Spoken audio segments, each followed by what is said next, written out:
Open your mind. Good evening and welcome to Open Your Mind Radio. You have myself, Alan James. And you have myself, Stephen George. A very good evening. It's Sunday the 5th of January 2014. It's our first show of 2014. So, Happy New Year. I hope you had a Happy New Year.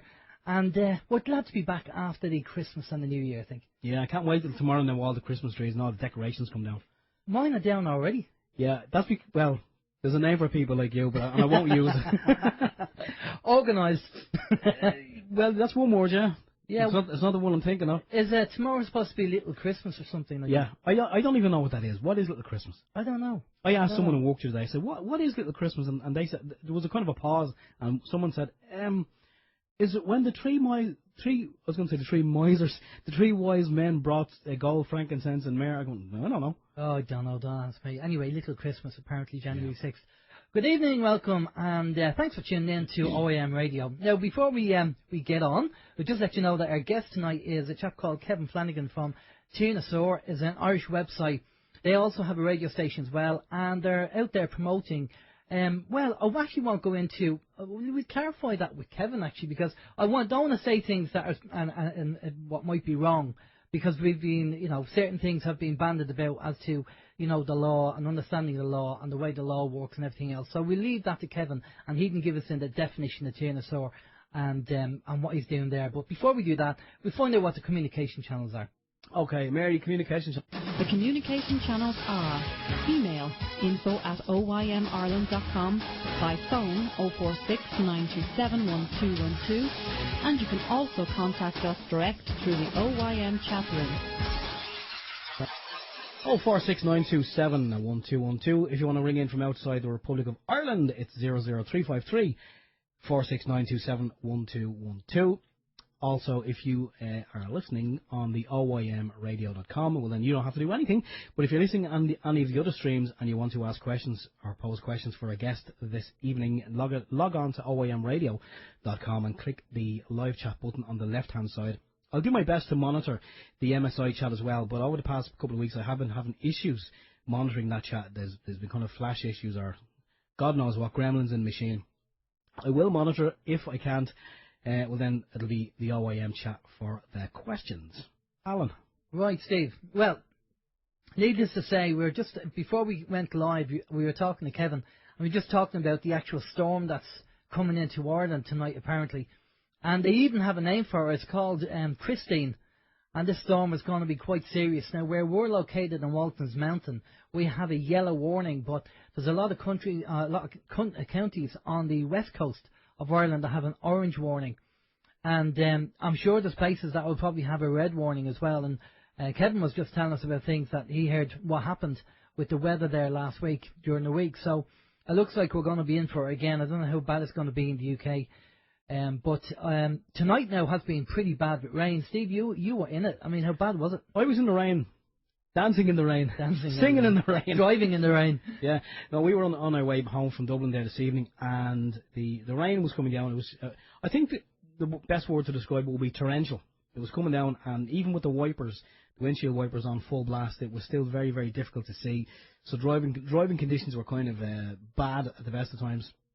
It didn't last that long, actually. I think it lasted for about maybe 10-15 minutes. But it's still raining out there now, and on my way up to the mountain, I did go through a couple of puddles, so I had to put the wellies on and the bicycle clips for the cycle up the hill. But no, you say we have a yellow warning. I actually didn't see any of that. I did see a picture on Facebook. Someone had posted a picture of the impending storm. I think to the top of Ireland, going over Ireland, heading to the UK, I think it was called a storm, and then down the bottom, heading towards the south of Ireland, and yonder it was marked as a swell. So I don't know if that was like a swell, maybe it's meteorological terms, I don't know, or if it's American terms, it's swell. Well, the swell of water is a push of water, isn't it? So I don't know. Yeah. Do I look like a meteorologist? Yeah, well, that's what it is. It's as far as I know, it's my understanding is a swell of water is like a push of water. Right. So it's nothing to do with the word swell. How are you feeling? No, I'm swell. No, definitely not. Okay. So we'll keep an eye on the weather, but we'll probably be talking about it next week. We'll see what the damage is we're over here. the night. If we're here, We yeah. haven't floated away. Exactly, yeah. Well, we are quite high here, so we're not too bad in Walton's Thanks to the drugs. Okay, now, during the week, just catching up with a couple of things during the week. I was talking to Dave von Kleist on Skype. Now, Dave von Kleist, if you remember, was the chap who did the 9/11 Ripple Effect DVD documentary, which was very popular and woke up a lot of people about 9/11 and what was going on. And he just happened to say to me, and these are his words, not my words, and he just said that the guy who actually, his co-producer, William Lewis, of 9/11 Ripple Effect, screwed him out of every penny of the project. And basically, the reason why he said that was he was trying to make a point about the truth movement. He said when money gets involved, people change. And he said this is a typical example where they went in and did the actual documentary with good intentions, but as soon as they were making a lot of money from it, your man went and did a kind of a runner with the money. Now, that's it. I mean, you know, he was a bit upset over it because he said that was kind of his retirement money, which he ran off with. So just a lesson to be learned: be very careful when money's involved in the truth movement, and who you're working with, because even though our hearts might be in the right, people's hearts might be in the right place, sometimes when they see the pounds coming in, they change. So we just have to be careful with that. And Dave's a typical example of that. I'm guessing Dave must be a very trusting individual then. He obviously trusted the guy too much. Yeah, he was, yeah. That's unfortunate. It is unfortunate. He was, yeah. But if you want to go over and see Dave's website there, you know, see his music and all that, if you go over to davevonkleist.com, DAVEVONKLEIST.com, davevonkleist.com is his website if you want to go over and check out Dave. Yeah, we actually have one of Dave's tracks here. I know we've played it several times. He's a good musician. Dave actually is.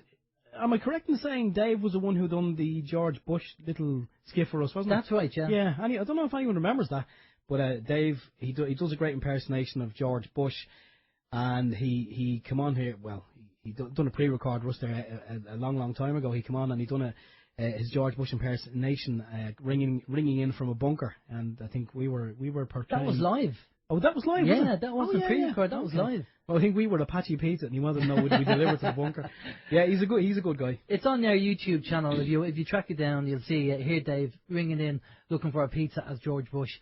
It's quite interesting. We got a few thumbs down from the American audience, but there you go. Yeah, we don't care. Yeah, George Bush and who he is. But Steve, we were gonna.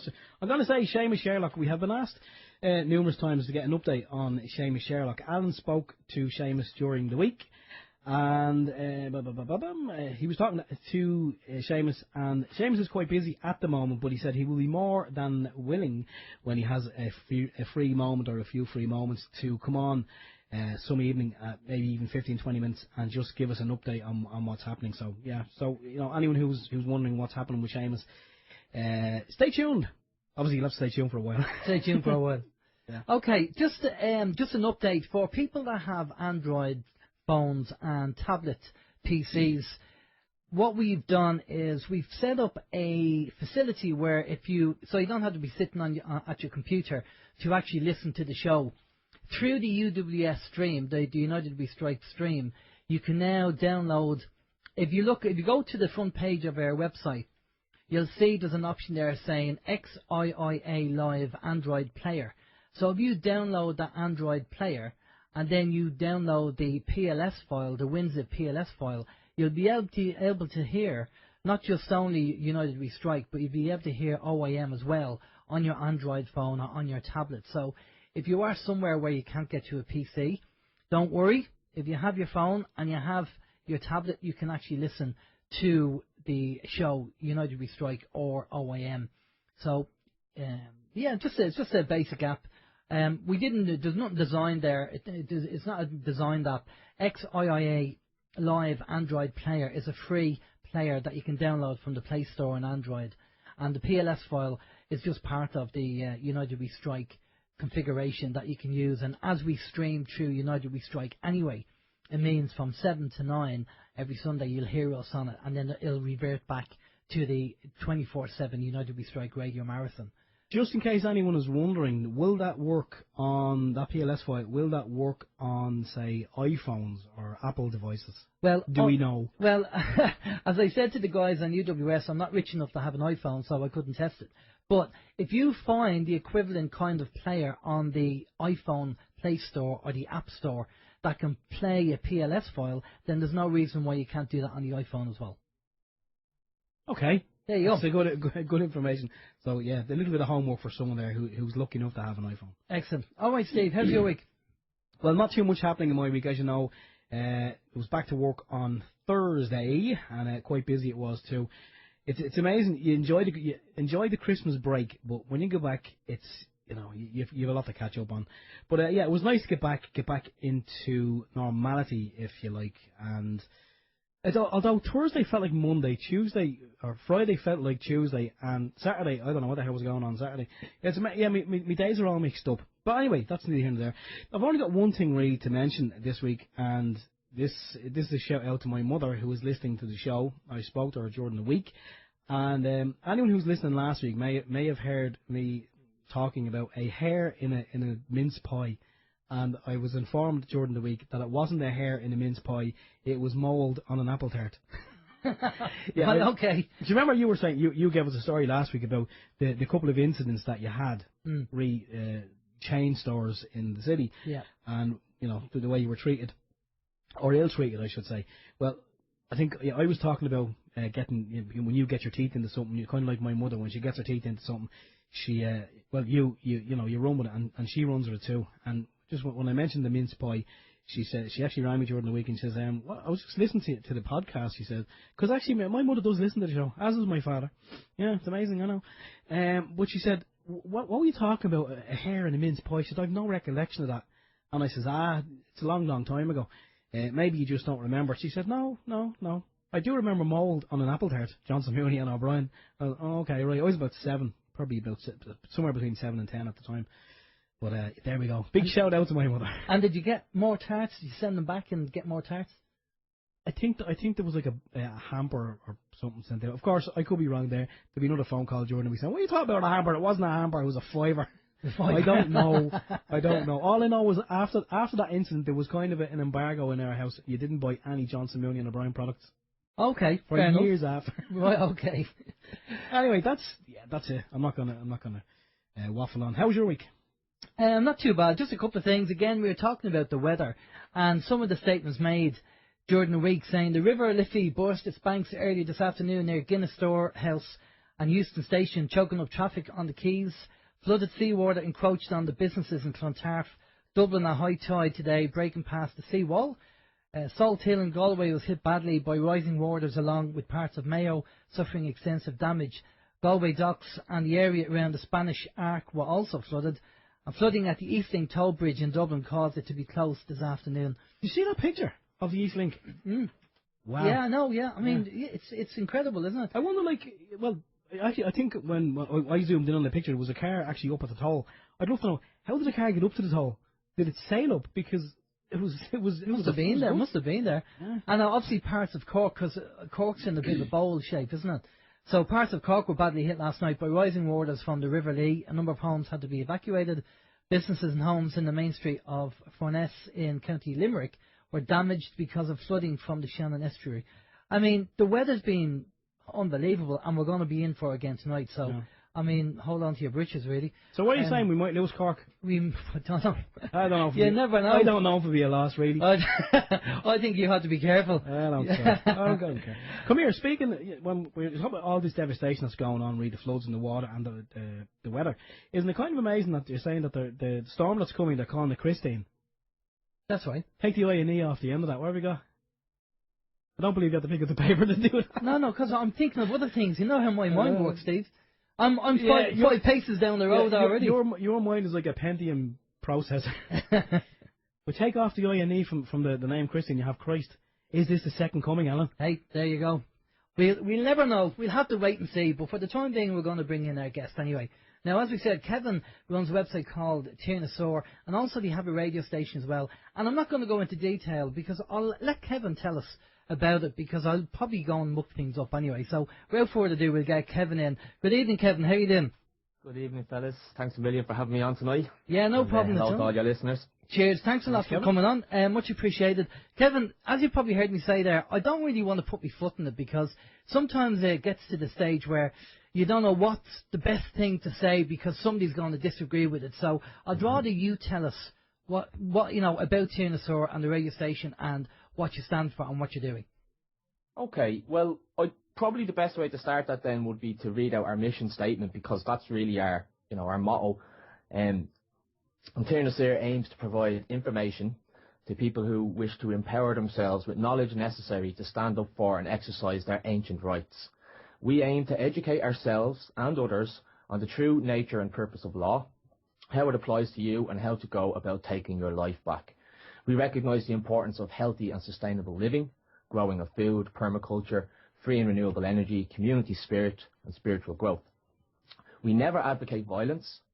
Our philosophy is one of purely peaceful means, using knowledge to achieve our goals. We do not promote or condone violence, divisiveness, or dishonourable behaviour. We are purely trying to bring information to people so that they can peacefully take back their lives and take back their power. We recognise that we each have a personal responsibility and a duty to ourselves and future generations. Tyrannosaur is about joining together, pooling skills, knowledge and resources to form a community of dispersed yet united, free men and women living on, from and for the land, maximising freedom and abundance for as many souls as possible. That last line there is actually my favourite one. Maximising freedom and abundance for as many souls as possible. So I guess what Tyrannosaur is really, it's a social network and it's a community of open-minded people who are interested in changing the current paradigm, who are aware of the problems in the world, who can identify them. They're not just, everybody sort of has that feeling that something isn't right. Well, some people go on and inquire into what's wrong. And I suppose that's where we start. It's like we first have to look at what's our current condition in life at the moment. Are we free people? And if not, what is hindering our freedom? What is making us slaves? Okay, would you say that the whole kind of idea behind Tyrannosaur is based in common law? I mean, the fundamentals of don't hurt anybody, don't harm anybody, don't... Oh, I see what you mean. Yeah, absolutely, yeah. Natural law principles of that you should do no harm. It's you can call it many names. You can say it's common law, or it's even some people would refer to it as a form of anarchy or libertarianism and things like that. Different words to describe the same thing. But the basic principle is, if you are not causing harm to anybody, then you shouldn't be hindered in your experience as a human being, because that's what we're here for. It's like we are so conditioned. I know, that's a phrase that we can throw around, conditioning, but we are so conditioned that we don't even know what we are. Never mind who we are. We don't know what we are anymore. Our condition as creatures, spiritual creatures having an experience in a physical world, has been completely diluted to the point where we don't know who and what we are anymore. Well, yeah, I have to agree with you there. Well, what I normally say, and this is just my own belief, is that we are spiritual beings in physical form experiencing life. Yeah, that's absolutely. it. I mean, no race, colour, creed, anything else. That's just it. Yeah. So with that in mind, and the fact that we're floating on a blue ball in the cosmos, and then you look at what we are doing with our time as a species, as a collective, and the things that are held up as important in society today, sports, celebrity, politics, are so irrelevant, they're like mists. Do you know what I mean? It's based on no substance whatsoever except for the minds of the people who believe in them. And this is what I think the awakening is all about. It's about piercing through that veil, seeing the shallowness of the society that we've built up around us, and not accepting it as it is, not accepting that this is the pinnacle of human existence, what we've achieved at the moment, and committing yourself to being the change you want to see in the world. Not to use a cliche, but that is the truth. If you're not happy with the way the world is, well, that's your unhappiness, nobody else's. So it's up to you to do something about that. Well, I kind of agree with that, because I've moved away from materialism a long time ago, and I've seen the world for what it is in my own eyes and my experiences, and I've moved away from as much as I can away from the conditioning. Now, there's so much more that I have to learn, as we all have, and we'll never stop learning until we actually pass over and back to spirit. And that's just, how I see things. But I do agree that, today I was even talking to my partner, she was watching the football, and you see these guys paid phenomenal money. I think one of the football players in Manchester United, Rooney, is paid something like $250,000 a week. $250,000 a week he's paid. That's wow. Now, when you have 22 men on a field kicking a white ball around, I'm sorry, but I'm not into sports whatsoever. And a lot of people who wake up to what's going on, the first thing to do, I remember we had James Corbett on the show, and he said the first thing that happened to me, he said, when I woke up is I completely turned away from sport because I just seen it as irrelevant, because it didn't do anything for mankind. And 22 guys running around the field kicking the ball, to me, doesn't do anything for mankind at all. To me, it's a waste of time, and it's just, it keeps people's minds off what's really going on in the world, and that's what you should be focusing on.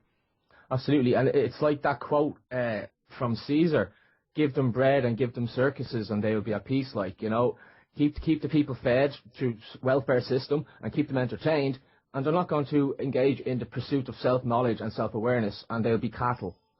They'll be led. Exactly, and there's people out there are the people who are the leaders and the people who are the followers. And it's gas when you see people, well, I'd hate to bring the church into it, but they'll turn around, and when something bad happens, they, oh, well, that's God, that's what God wanted that. And, something good happens, oh, that's God, he wanted that. And that's completely irrelevant. They just don't see the bigger picture. And when I see people like that, I think they need to wake up. They need to see what's going on. And obviously what you're doing at TNSR is, hopefully, as you're saying, you have people with open minds, because we talk about our fluid belief system, that we've moved away from any belief system. And it's fluid. And basically we are open-minded to everything. And if somebody, again, I know why this is a cliche, and I always quote this Aristotle quote, but it's so poignant to having an open mind, is the mark of an educated man is to be able to entertain a thought without accepting it. Now, even if you don't agree with something, you should be able to talk about it and debate about it in a good, rational manner. But some people their minds are so closed that they're either they're stuck in the belief system because it's ego-based, or they don't want to believe it, because if they believe what you're saying is true, the whole world will fall apart and shatter. Absolutely. Because our understanding of the world is based in the mind. It's interpreted through the mind. So you said the word belief there. The thing with belief is all beliefs are made of the same substance, nothing. And they're just that's all they are, is belief. There's a quote out of Peter Pan, actually, by J.M. Barrie. And Peter Pan says, if you believe, clap your hands and don't let Tinkerbell die. And it says, some people clapped, others didn't, and a few beasts hissed. Now, when I look at that, I interpret Tinkerbell to be any belief that isn't substantiated in the real world, be it the state, be it religion, whatever. And it's like, if you believe, just keep clapping your hands, you know what I mean? Don't let that belief float away from you, because then it will die, because that's the only thing that's keeping it going, is your belief in it. And then it's like, there's three people there. You've got the ones who are clapping, the ones who are supporting the state and who are all up for it, the ones who don't really care, who don't clap, and then you have the beasts who hiss. And I would like to think that the people who are awakening, they're the beasts who hiss, because it's a part of this is about reconnecting to our natural state of being, and what that is that we're just creatures in nature trying to make sense of whatever it is going on around us, and we have libraries and generations of research and theories and this and that and words and filling up shelves to try and give us a sense of understanding of who or what we are, but yet we're still just as lost as we always have been. Well, history is controlled by the people that have the money, so all them libraries full of books that could be from people who are actually paying the historians to write what they want people to know about, and not the real truth. And I think that's the problem. We have forgotten how powerful we really are as people, and the power of thought, and what we can do and what we can manifest. If only we had the ability and the knowledge to get that hidden knowledge that's been taken away from us. I mean, it's obvious that the people in power have the hidden knowledge, and they do not want to relinquish that knowledge and give it to us because they will lose control.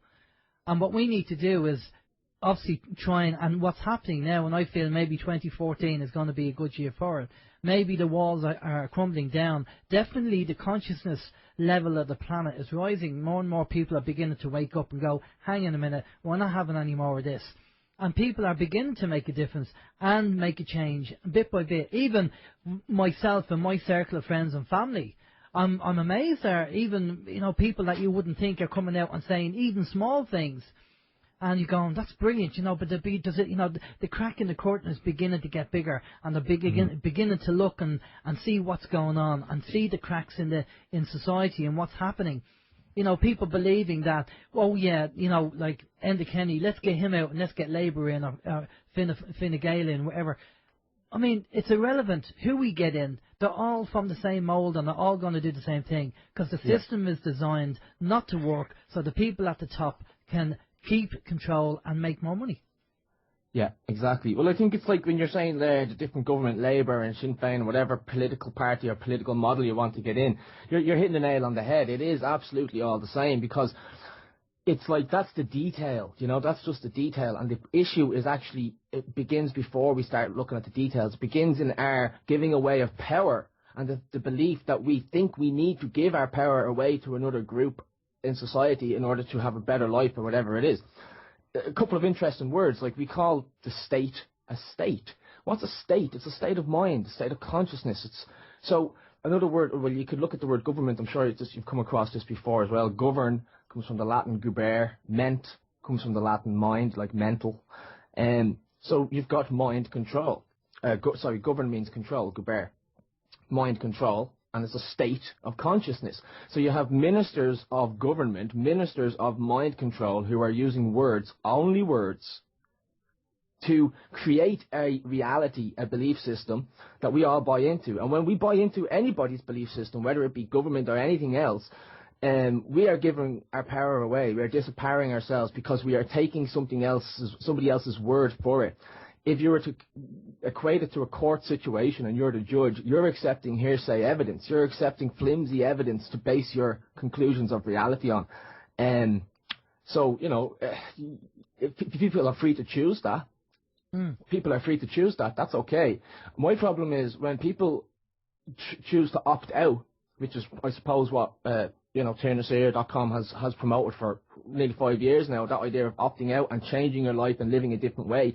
When you try to do that and you're prevented through use of force, threats, intimidation, defamation, now a recent, the Freeman idea has come into the mainstream and now we're looking at defamation and things like that. And that's a problem because then I have to look back at that society and say, this is not a free society. You're not letting me out of the pen, so I'm a slave. Do you know what I mean? And this is coming back to the idea of what I said earlier, acknowledging our acknowledging our condition as it is at the moment. And we are dependent on the supermarkets, we are dependent on the electricity companies, the gas companies, and the government to survive. Yeah. If you're dependent on somebody else, then you're not self-dependent. Yeah. So. Well, I mean, self-sufficiency is very important for everybody, and the more self-sufficient you are, the better. Now, as you said, when you try and get out of the system, they're not saying, okay, you go ahead and you won't get anything, but we're not going to disturb you. Unfortunately, the nanny state comes chasing after you, and it wants to lock you up and say, how dare you come out of the nanny state? We want you to depend on us, and we're not going to let you stand on your own. And I remember there was an incident, I believe, in America where the woman was off the grid and she powered her own house. I think you mentioned that, Steve, didn't you? That's right, yeah. She came off, she was living self-sufficiently and she was off the grid. And yeah, the state, you're right, the state came after her because how dare she be doing that? She can't be doing that. So yeah, they come after her. And we've seen it as well about people who are living self-sufficient, they're growing their own food as well. They're coming after those people saying you can't do that because it's, it needs to be regulated and all this carry on. Yeah, it's definitely the nanny state. Exactly, and we have to kind of wake up to this and realise that they need us more than we need them. And, a government is there to work as administration for the country and for the people, not to take, more taxes and not to put more laws in to stop us from taking away our freedom. Now, you talked about the whole, dictatorship.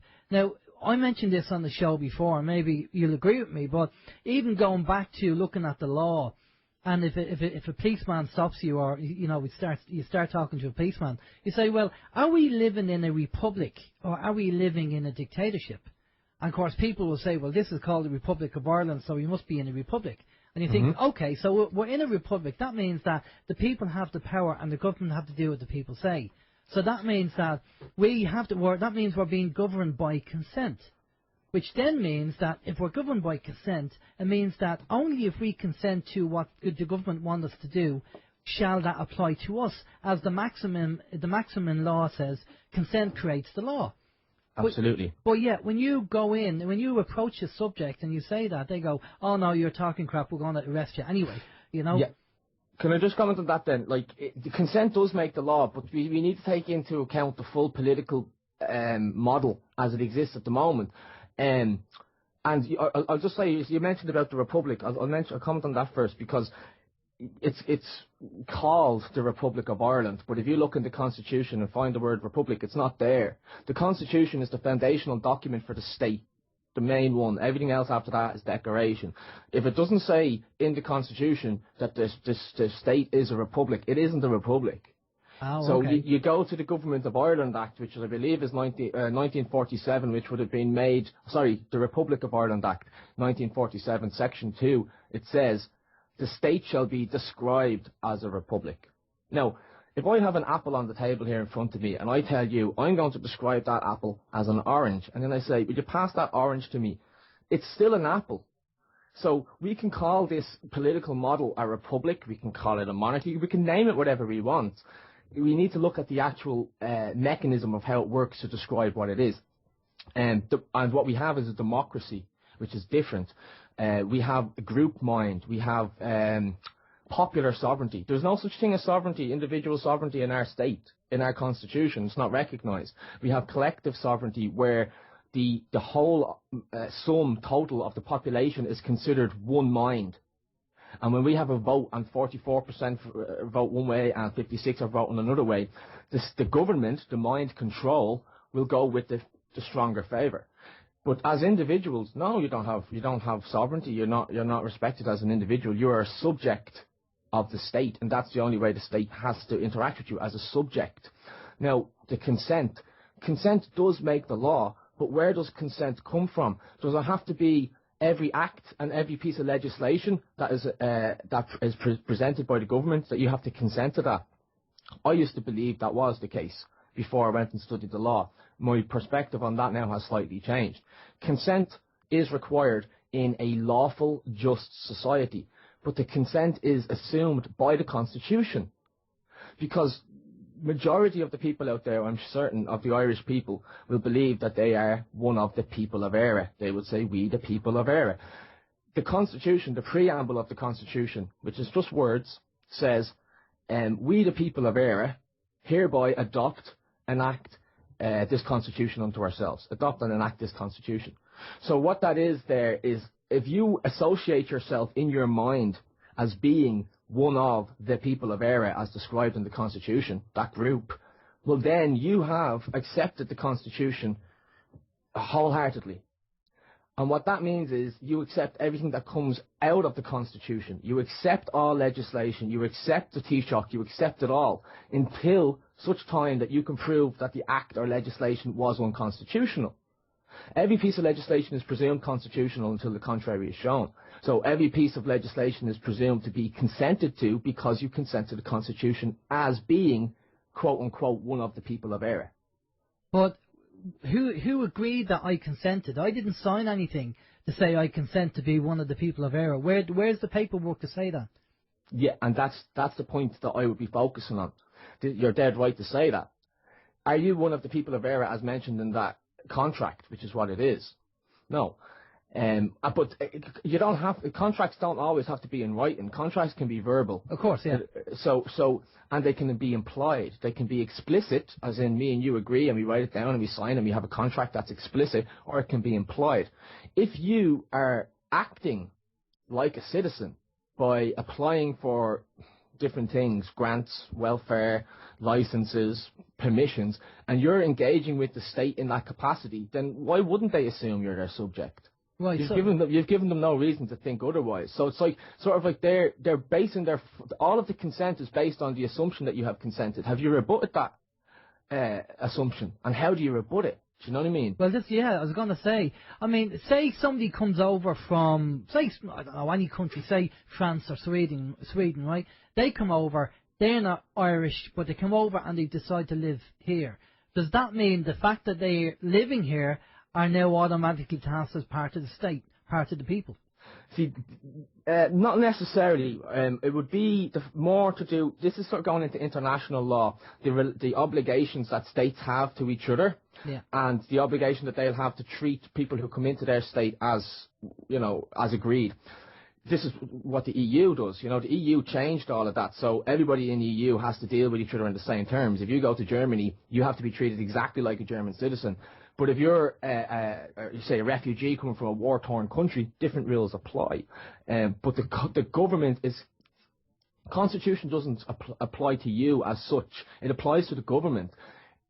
Look at it. It says it's all the things that the government are taking onto themselves as a sort of an obligation. As your government, we will protect these rights, yada, yada, yada. But there's nothing to do with you in that. It's nothing to do with the foreigner who's coming in. It's their contract to us. So if they breach it for whatever reason, then we can hold them to account. That's the idea, I suppose, of a constitutional state. Right, okay, and it's cross-border, and that's the whole idea of Europe. So going back to the whole idea of being this implied or this assumption that I've agreed and consented, even though I haven't verbally or I haven't written anything down or signed any contract to say such. Where do you stand? Where can you rebut that and say, well, I'm sorry, but I disagree with what the state is doing at the moment, and I do not want any part of this. Okay, well, I think that I just want to make a quick comment about something on that. Okay. The state, as we are brought up to believe it exists or it operates, doesn't really operate that way. We don't have a justice system in this country. We don't have a justice system. We have a legal system. And that's a very different thing. The idea that we are brought up with when we think of the state is that it's there to protect us. It's there to, make laws to make sure people aren't going below poverty and things like that. But really, all the state is a monopoly on the use of force. That's it. Lawful use of force. Even if you want to take the welfare side of it, the state is providing welfare. Welfare is supposed to be good. How do they provide that welfare if not by forcibly taking money off other people who have it to give it to other people? In taxes. It's force. So we can never ever forget this when we are dealing with the state. It's force veiled as legitimacy. It looks legitimate. It looks brilliant because we have a little blue book with a harp on the front of it. Do you know what I'm saying? Yeah. But it's really irrelevant. So how do you rebut it? At the end of the day, I think we're living in a violent state. So you can't, I don't think that there is any golden or silver bullet that you can do something that's going to ensure that you're never going to be hassled by them. Do you know what I mean? Yeah, well, put it this way. What if, at the moment, probably not over here, it wouldn't be too much of an issue, but say you get land and you stick in, say, a mobile home, and you have a well there, and you're generating you're using a generator for power in your mobile home. I mean, basically, you're off the grid, and you have your own little garden, you're growing your own food. I mean, technically, you'd be off the system, wouldn't you? Well, you reminded me of a book I read a long time ago. It was How to Stay Free, or it was 100 Ways to Stay Free, and the list in it wasn't what you think it was at all. It wasn't like, send these notices to the government and do this and do that. It was like, be nice to your neighbours, don't play music loudly, don't tell people your personal business, keep to yourself. See, that's how you do it. You get out of the state by sort of fading away into the background, into nature, back off the grid. Which you're sort of caught between a rock and a hard place then, because if, for example, if I wanted to start sending notices into the government to try and, assert my freedom, am I not coming under the radar? It's actually just what happened through Tír na Saor, by setting up Tír na Saor. I didn't intend to have I didn't imagine that I'd be doing radio interviews or anything like that. I'd never intended to have any sort of a public image, but it sort of led to that because it became controversial. You become a blip on the radar. So probably the best way to get away from the state is just try and have as little dealings with them as possible and get yourself set up to be a self-sufficient human being. But just on the Constitution then as well, there's a great author who's unsung called Lysander Spooner. And he wrote a book called The Constitution of No Authority. And he makes a clear-cut case for the fact that, like what you said, I didn't sign that. It's not your constitution. It was written by guys who are dead. How can it be How can I be obliged to follow it now? It was written 50 years ago, a different cultural time. And he said that if the constitution could be one thing or another, right? But whatever it is, it has authorized the government that we have, or it has been powerless to prevent it. Yeah. So in either case, it is unfit to exist. Yeah. Well, this is the worry, and also, poetic justice being used quite a lot by the government to get away with and do what they want to do and get away with things, and they will, find a loophole somewhere in the system. And people need to remember that the government is there and always has been there to serve us. They, we do not serve them. They serve us, and they're there purely as administration to run the country. But what's happened is that now we have these people going into government, and, my own personal opinion is that they're parasites. And because parasites need a host, and they survive by being on a host. And what we need to do is go back and stop paying these massive wages and salaries to these politicians, and pay them an industrial wage, and take off the power which they seem to have. And because they're taking our rights away, and they're charging us, bringing more laws in to take tax, and it's just, that's not really what government was about. But Steve, you have a question there? No, I haven't. I was just a comment. When you say about the government, they're taking our rights away. Well, they're not actually taking anything away. As Kevin said at the beginning, it's all about words, and they're using some very well chosen words, and they're not taking anything from us. We're giving it. We're giving it. We're just giving it to them. But a lot of the time it's bully boy tactics. I mean, look at the property charge, right? Yeah. They send out a letter, and basically it's coercion bordering on extortion. If you read the letter, I mean, that's really what it's bordering on, which is what I kind of approached. So that's what they're doing. They're using this terminology and wording in it to frighten people into acquiescence, to go and do what they want you to do, and it's working for them. It is working for them. And has been working for many years. I know, so they're not about to stop it. And we need to wake up to this. We need to stop this happening. But the problem is that again you have the fear factor that people are saying, well, you're going to have the guards knocking at your door, you're going to have summonses coming in and everything else, and this is what happens. And just on the chat there, as Agent has pointed out, there's people chatting away amongst themselves, and Firebrand says Article 6 of the 1937 Constitution states that the government gets its authority from the consent of the people. The Irish people have not consented to the banker bailout. Surely a constitutional case could be taken on this. And then further on from that, Agent says, and this is pretty much what we're talking about here, if you use the name on the birth cert, then you basically consented to everything. Any thoughts on that one? I don't know, Kevin? Well, just you said there a few minutes ago about how the government are supposed to serve us, but I think that's part of the illusion. I think that's the way we've been brought up to think of the state, that they're there to serve us. But the fact is, we're the slaves here. We are the ones who are building the pyramid, so we are serving them at the moment under the system as it currently stands. Do you get me? And that's why it has to change. And what I was just saying, the way I look at the system is that it's actually a feudalistic state. We're the bottom rung of the ladder, so we only get privileges and grants given to us by the government. Now, as for the bankers and the Constitution, 100% right. The government gets its authority from the consent of the people, but within that Constitution, which I like to think of it as a source code, like a computer program. Yeah. So the Constitution is the source code. We'll call it Bunrock 2.0, and it creates this operating system that we call the state. Within that source code, it has ways to create new programs, like the Office of the Taoiseach, and that program has its own little features and things like that. It also has built into the source code a way of changing the code. We call it a referendum. Now, according to that programming, the only time the government is required to ask for our consent is if they want to change the original contract, which is the Constitution. So the case would be, if there was a case to be made, that the government acted unconstitutionally in the bank guarantee. But there's nothing in the Constitution that says they can't do that. So they only have to give us a referendum if they want to change the Constitution. That's the only time they need to consult us under the current model, which is why I think, the DDI goals, the Direct Democracy Ireland goal of getting the right of referendum to the people is a really pure, high ideal that we should strive for in modern society, because then we can go back and say, oh, well, we didn't give you consent for that bank bailout or whatever it is. We can go back and we can review these things.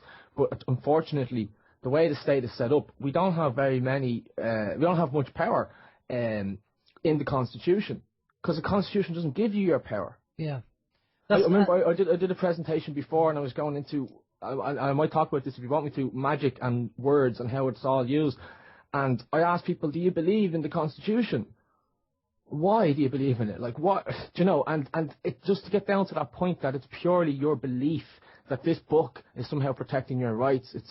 It's just a book, So our freedom and our power is going to come from somewhere completely different. And I think it starts within. I know that might sound a bit wishy-washy, but it does. It starts within. It starts with your state of mind, and then it moves out from there. And Albert Camus, that quote, I love that quote by Albert Camus. You must become so absolutely free that your very existence is an act of rebellion. Yeah.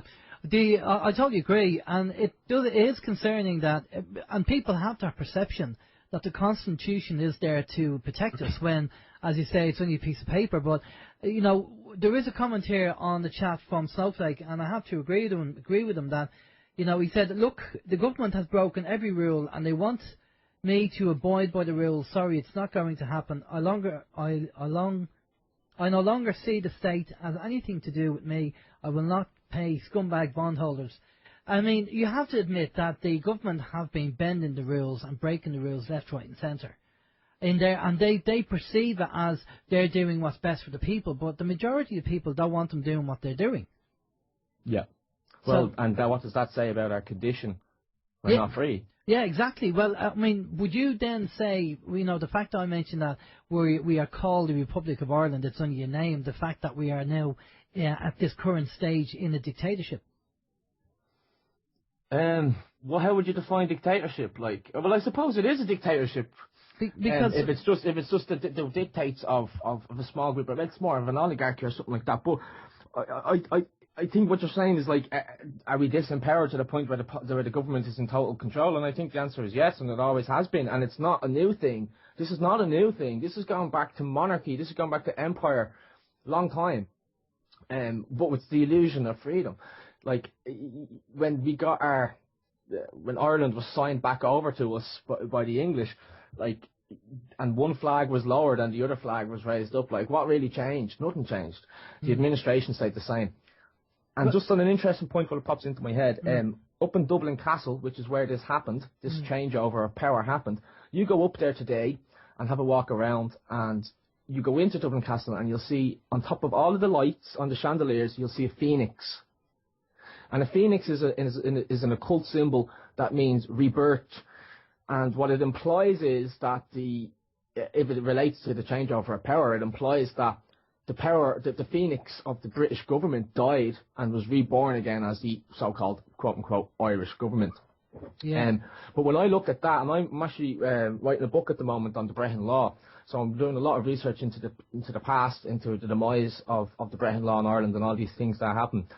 And we never even really considered going back to our original way of governing ourselves when we got our freedom. What I mean is we didn't go back to our old way of governing ourselves, which was existent on this land since time immemorial. That's what they describe it as. For as long as there was people living in Ireland, we had our own culture and our own set of laws. And that existed up until the 1700s. But my understanding of that, sorry to jump in there, Kev, right. But my understanding of the whole, the rising and everything else is that we never actually left English rule. We were just given the opportunity to rule ourselves, but still under the rule of the English government. Exactly, yeah. Well, look, there was William Gladstone was a Prime Minister at the time during Charles Stuart Parnell, and he said, my mission is to pacify Ireland, to kill, another one is kill home rule with kindness. Now we're living in a time where, back then in Ireland, you get shot for saying your name in Irish. If a soldier came up and asked you what's your name, and you said, Creevy na San Dum, you'd be shot. And people would still say it. People would still speak their name in Irish. Now you can't get kids to speak it out on the street. Have you been pacified? I think so. And conditioned, yeah, definitely. Steve, you just want to say something? You have a techie problem there? Yeah, just in relation to the script there that I keep getting on the MSI chat, I have posted in the MSI chat, just in case anyone is posting questions there for Kevin, if they could pop along to OYMradio.com and just log in there and post the questions, because this script there, it just keeps popping up and it's wrecking my head. So I'm sorry, I'm not monitoring the MSI chat, just in case there is anyone putting questions in there for Kevin. Okay, if you do want to swing over here, you can have a look at mine, but the problem is that I don't want to look at yours. I don't think you can write that fast. Okay, yeah, if you can jump on to OYM chat and put the messages there, that'd be great stuff. Sorry, Kevin, go ahead. Well, I kind of lost my train of thought there, but what you were talking about Charles Parnell. The Brehon Law, and this is something I talk about a lot. Not just the Brehon Law, but the way Irish society was organised back then. Was a much purer system. We did have so-called kings, but they were not like the monarchs of England. Our kings were elected, and they could lose their position if they didn't fulfil the duties that they were supposed to do. And there was a little bit of debate when we got our independence in the Dáil about, let's go back to the Brehon Law. And in the first draft of the Constitution, they did make reference to it, which is really, that's powerful. That it looks like the original people who wrote the first Constitution had intended that we would go back to Brehon Law way of organising ourselves. But when you look at the debates from the Dáil, the only thing that they seem to be interested in is, but what would we wear?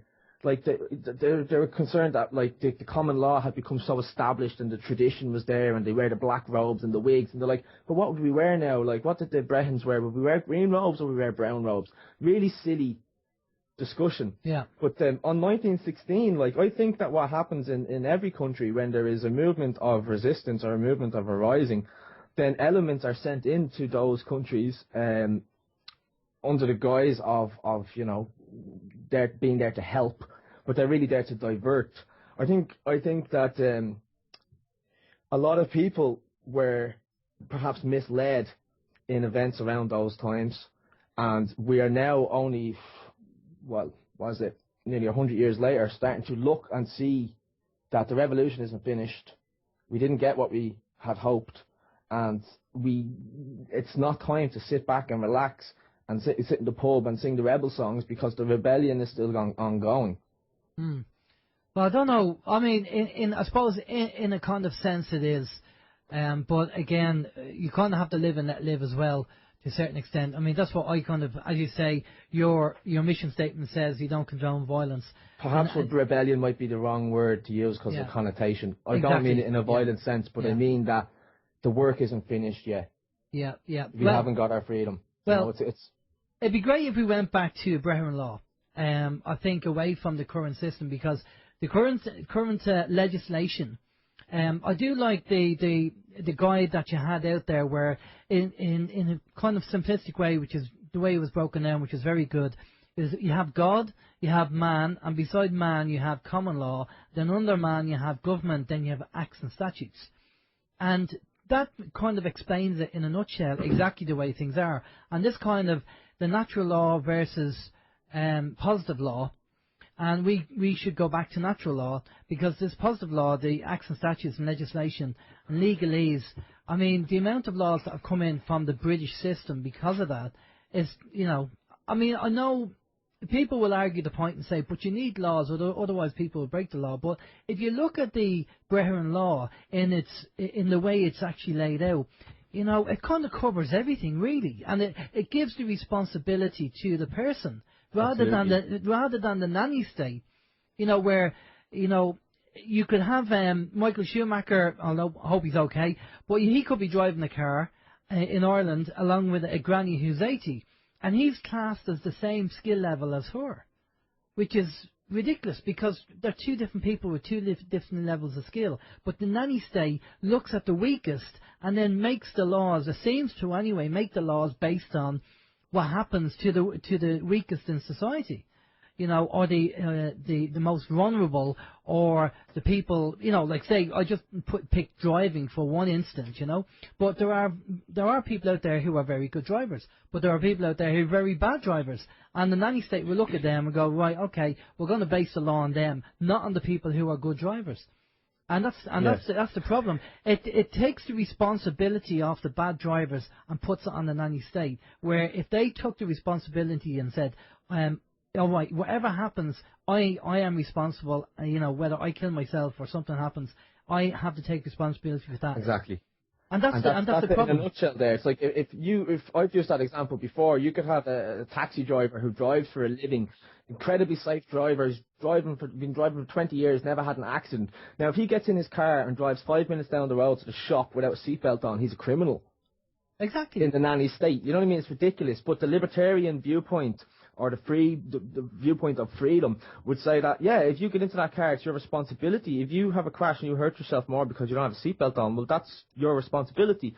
And so, like, older people have said to me that back in the day, you would never get charged for not having a seatbelt on. And from when I was in college and we were studying insurance, this idea, or someone mentioned that the reason why this all happened is because insurance companies lobby the government, because they don't have to pay out as much money if you're not decapitated or whatever is going on. You're not going to be as injured because you have a seatbelt on, and that's why that's there.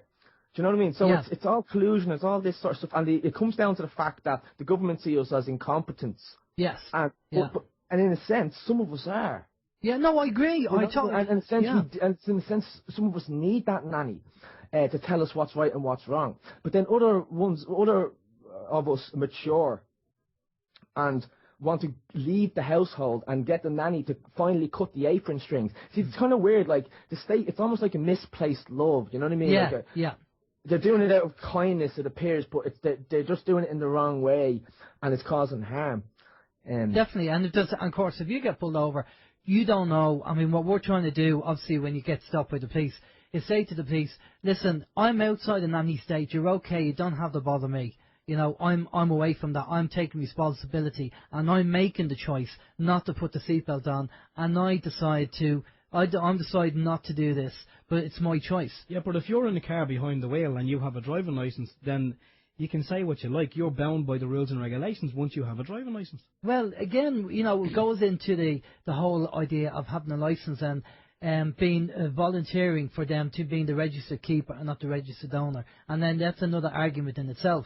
But the whole idea of the nanny state, there are people out there, and I agree with you, Kevin, that need the nanny state because they're incapable of thinking for themselves and being able to manage the responsibility and being responsible for themselves. And they need the nanny state. So how can we go about, putting a system in place where we can say, right, I don't need the nanny state anymore. Thanks very much for your help, but I'm okay. I'm taking responsibilities for myself and my actions. You don't have to worry about me. And maybe you can have another insurance company where you can go to and you can deal with them. But what you're talking about, again, we're going into corporatocracy and control by the corporate companies. Well, I've thought about this a lot, as you know, and I can only come up with one answer for that question. How do we do it? It's education, and it's long term. It's changing the minds of the people is what's needed to change that state into a different state of awareness, a different state of consciousness. And education is the key to all of this. That's why, Tirnasir is a lot about the pursuit of knowledge. We're a lot of people on there very open-minded, very objective, the mark of an educated mind to accept something, there's a lot of people on there like that. And the pursuit of knowledge is a big part of it. Even if you take, I think this is brilliant, you take the word liberal, which means free, or libertarian is freedom, or a libertine is a name for somebody who is an emancipated slave. So but today we use the word libertine to associate with a free thinker. And why is that? Because the word liberal is actually made up of two words. It's freedom and knowledge. Because liber, the root of the word liberal, is where we get the word library. It's the Latin for the word book.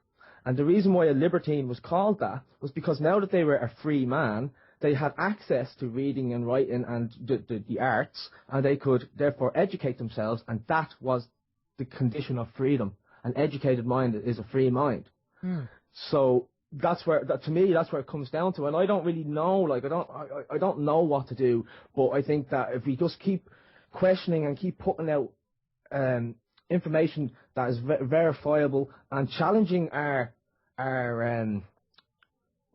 flimsy beliefs, challenging our conditioning. Our conditioning, exactly. Like the Descartes, when he was going through his meditations to get to that realization that I think, therefore I am, he began by removing the external beliefs that he had, like religion and his relationship to his parents and all of these things that he had adopted as he grew up to develop an understanding of the world. He tried to remove them one by one to find out what is real, what is true, and he ended up with that. I think, therefore I am.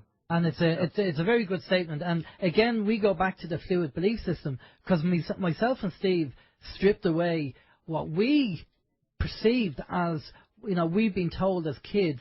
We were conditioned, like we all are, from our parents and our school teachers and our friends and family. And myself and Steve stripped away all that belief and then started examining, what is our belief? What's the story with religion? What's the story with X, Y, and Z? And we went through the whole lot and we talked about it. And now this is why we say about having a fluid belief system. It means you're not stuck in a rut. You're not defending anything. And some people are open to that, and other people are they just feel that they've been conditioned so much that they just can't go beyond that. They're just stuck. They just can't go beyond that. And that's why, having an open mind is half the battle. To be able to open your mind, you don't have to believe it, but just contemplate it, just think about it, and question it and research it. But there's so much materialism out there, as we talked about with football and all these crap TV programs. I'm a knob, get me out of here, and all these, these things.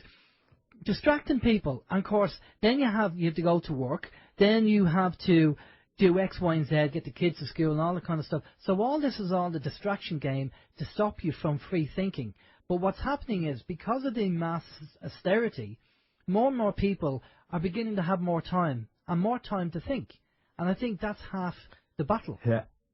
A lot of unemployed people now with a lot of time on their hands on the internet, you come across a lot of interesting websites. That's it, and do loads of research. Now let's talk about this. We're talking about the kind of psychology of things. The powers that be have a great way of taking certain words and putting them together and then putting a label on them, like conspiracy and theory. Stick them two together. And a lot of people that, I've come across have said to me, oh, you're a conspiracy theorist. The first thing I say, do you understand what them two words mean? And they fall down, a lot of them fall down at that hurdle without even going any further, because they're just repeating what they've heard on TV and they haven't actually examined what them two words mean. Now, what's happened recently, as you know, is that they've got two words. They got the word free and they got the word man, and they put them together, and now they're saying Freeman, and now they put a label on it. And if you say, oh, I'm a Freeman, then obviously there's a label. You're labelled. So what's your take on that? Yeah, it's a good question. I suppose start with the word Freeman, and originally for me, when I first started coming across these ideas about questioning my identity and my relationship to the world around me and the state, for me it was very much about losing labels. It was about getting rid of those false labels, my false associations. Like, even if you support a football team, say you're involved in a sort of a cult mindset there. Do you know what I mean? If someone said to me, tell me a bit about yourself, and you start describing yourself and you say, well, I'm this, I'm that, you're actually conditioning yourself. You're putting yourself in a box, because the inclusion of one word excludes everything else. So what I'm going with that is, the word Freeman has become a label, when it used to mean, to me, label-less. Yeah. So I said this on my show a couple of weeks ago. I did a show, The Nonsense of the Freeman Movement, and maybe your listeners might like to listen to that. But the point I'm making is that, like, it's just as illusory as saying you're a person, you're a king, you're a priest, whatever. It's just a decoration that means nothing if it doesn't actually match your condition in life. But with regards to the media then using it as a slur, one side of it is sort of humorous, because you're like, they're saying these free men. It's like, hold on a second, I thought we were all free men. What's the problem here, like? And then on the other side, it's implying that we're actually slaves. So I think if somebody was to ask me now, you know, are you a free man, and they were asking me in that derogatory sense, I'd say, no, not at all. I'm a slave. That's why I'm doing what I do. I want to, you know, I want to get out of this. But look, you're never going to get away from that, because it's the herd mentality, and you're the one who's trying to get away from the herd. Like you're going to. Someone described it to me brilliantly before. Do you know if you catch a lot of crabs in a bucket, and one of the crabs is trying to escape, the other crabs will drag him back in. Yeah. Another name for it is the village mentality, to drag you down. That's the joke I normally tell, Kev. Yeah. there's a joke in there.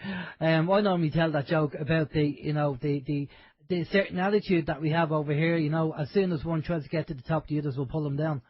Yeah, that's it. Yeah. But I like your approach to the fact that people say, "Are you a free man?" Say, "No, I'm a slave." Because I am. Because exactly, we are slaves. Because at the moment. Yeah. At the moment. Yeah. Like, you know? Because again, if you take the words separately, free man. Okay, well, am I a free? Well, no, really, because I'm controlled. I always kind of say, is a sheep free in a field? It has a perception of freedom because it can walk around the field, but when it gets to the edges, it can't go any further. So, well, even in our mission statement there, like obviously you wouldn't be able to see it when I'm reading it out, but we don't write the word free man as one word. It's free, space, man, and woman. The reason for that is free is an adjective. It describes something. So we're describing the noun, which is the man, free man. But what has happened is that those two words combined together make up a new noun, free man, and have a completely different description. So to some people, free man implies nut job, scam artist, anarchist, you know, loads of different things like. But you hit a good point there as well about the herd. This is something that over the last couple of months I've sort of gone through a number of revelations about these sort of things, because I had the time to think about it now. I was finished college. Yeah. But the idea that you know, as a state, hold on now. I can touch base on something while you're thinking there, if you want. Well, no, it's come back to me now. It's what are we described as according to science? The name for our species is Homo sapien, which is man smart. Okay. Yeah. We are animals. That's what we are. We've forgotten this. That's why I say the beasts that hiss. That's what I want to be. We're animals in nature. And what has happened to us is, as a species, we've been tamed. Yeah. We've been domesticated. And, like the sheep, like the cattle. The cattle don't know what it was like to live in the woods. They used to live in woods. The cows used to walk around amongst the forest. Like, they don't remember that anymore. And that's like our condition now. So I think a part of this awakening of what we are to become is to become untamed. Man and woman, to become untamed. That doesn't mean wild, it doesn't mean primal or anything like that, because we're also smart. We don't have to behave like animals, but we can, like, almost like tapping into this primal instinct, this primal urge of existence and survival, and using our intelligence to channel that power out into the world and make a change. But unfortunately, that's what happens. Unfortunately, Kev, I mean, we had John Irwin on, who's a super soldier, and he talks about who we really are and the law of the jungle. And he talks about, he said exactly the same thing. But if you look, for example, at that National Geographic documentary they did regarding the blackout, I mean, man, in that 10 days of complete darkness, you know, the power went, no food and everything else, man did go primal. In that documentary, they were showing that, where it's survival of the fittest and, you know, gang mentality and everything else. Can I say something on that? That's natural law. Yeah, I know, I know it is. It is. You said the law of the jungle, like, and that is actually what natural law is, because natural law is what is nature. So there is no such thing as good or bad in nature. Yeah, exactly. Only our interpretation of it. So it's not a bad thing for a lion to kill a gazelle. Is it a bad thing for a smarter human being to manipulate a weaker human being? No. It's nature. No. It's nature. But the problem is with human beings is that in the animal kingdom they kill to survive, but man sometimes kill for fun. Yeah, that's true. Yeah, that's the difference. And so we won't be in sync with nature because of man being who we are. You know, as I say, men can be really cruel, you know, in life, and we've seen that in history, where they go and there's thousands of millions of people being killed purely for the sake of, you know, for every sick reason that they have to kill these people, and no other reason but, you know, they're not doing it out of because of they're taking the food because they want to survive. They're doing it because they're just like, you know, psychopaths. Yeah. And that's the problem that we have with man. Now, from a psychological point of view, I kind of reference back Neanderthal man a lot of the time to describe who we are and what we're like on a day-to-day basis and certain things, because it tends to go back to that as well. But as you say, the primal need is there, it's in us. But what will happen if we do have a pole shift and we run our electricity and we have little food? Well, the primal man's going to take over. Yeah. These are I'm really enjoying this discussion. You're making some great points here. But you mentioned earlier on about the positive law and how the natural law is better than the positive law. And just a quick comment on that as well. When we talk about common law, I think that's a bit of a misnomer. I think we should be calling it natural law rather than common law, because to the state, the common law refers to the cases, sets of precedent and all. Yeah. All the previous cases.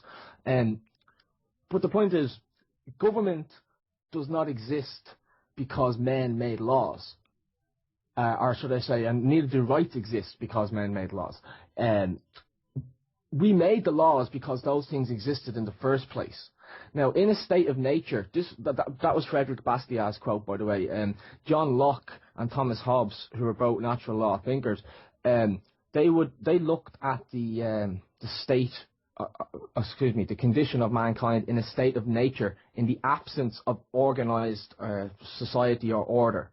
In that state of nature, every man is his own judge, jury, and executioner. If you go and build your house and you have your crop of land going there, and I'm stronger than you and I come and take it, then the law of nature dictates that I will come and take that. There's nothing to prevent me from doing it. This is why, in order to survive longer, we actually waive rights and we agree to become community. This is before we even get into the government. Okay. Government still doesn't exist yet. Yeah. So you have individual units in nature trying to survive. But we realize that we can survive longer if we work together. Now, if we're going to work together, I can't take your food anymore. I can't, just bully you or take your property, because now we have to work together. Do you know what I'm saying? So yeah, totally. By getting into a community, we actually start to give up our rights by voluntarily give up our rights. So we found a little community and we're going to make our rules. Yeah, That's the way it is. This is where the Brehman law comes in. Exactly, where the Brehman law comes in, but this is still all consensual. There's no government yet. Yeah. So you say, like, oh, well, for the sake of peace, nobody's allowed to sleep with other people's wives, you're not allowed to steal food, you're not allowed to do this, you're not allowed to do that, for the sake of peace. Yeah. If you want to exist within that community, you have to abide by those, I wouldn't say rules, but they're more like standards. Yeah. But you don't have to stay there. You can leave that community if you wish. Yeah. Now, then the next step is, well, instead of everybody worrying about how we're going to manage that community, the day-to-day affairs. Do you know what? Let's just appoint 5 people and they can look after it, and they're the government, okay? Now, but what they're going to do is they're going to make sure that, fast forward a bit, the bins are collected, the water is running, basic administrative stuff. And we give them a little bit of power to do that. We'll say, okay, we're going to give you a little bit of our power so you have the authority to do these things. But through the course of history, through the conquest of stronger people, kings, monarchs and all of this, that just shifts, it just shifts, and all the power has been sucked up like a funnel away from the individual who had it first in that state of nature, that sovereign capacity in the state of nature. Bring it up to the modern day, you sucked up through the chieftains, sucked up through the higher kings, and now it's sucked up into government and into the EU. Yeah. So it's like I call sovereignty, or your freedom, your decision-making ability, the ability to make choices in your life. And that has gradually been sucked away so far that it's like we don't even know what we are anymore. We don't know our power. Exactly. And we're at EU now. The next step's probably going to be a super state, for a global super state. Don't know if it'll be in our lifetime or whatever, but it's just that model has been followed all the way through. And how does that happen? How did we get here? We voluntarily gave our power away step by step of the way. The common denominator for every single political system that has ever existed is that power was given away by the people to either an individual or a group of people. That's the one common denominator. The only form of government that hasn't been promoted yet on a serious level is self-governance. Yeah, but I'd like to jump in there. I wouldn't say we gave it away wholeheartedly. I mean, they have used cunning and conniving and threats to do it as well. and blackmail, in the methods that they use. We just didn't say, here you go. They use psychology. They use all these kind of methods. They use the gang mentality. They used all this kind of conditioning, the whole lot, and marketing PR. They used all the bag of tricks that you would need to manipulate people into agreeing to be part of the system. Steve? Which goes back to, as we spoke of earlier, that who's smarter than who? They're obviously smarter than, collectively, as we are as a nation, because they connived and they got our rights. So, it's a case of you're talking about the schoolyard bully. It's survival of the fittest. It's survival of the fittest, yeah. And obviously, And I do take your point, though. Like, it's not like we just, lay back and took. I was born into this. You're born into this. Yeah. It's just here. But there's a maximum law and a maximum logic that says, let he who would be deceived be deceived. That's what you described as an explanation for the situation that we're in. It's not an excuse.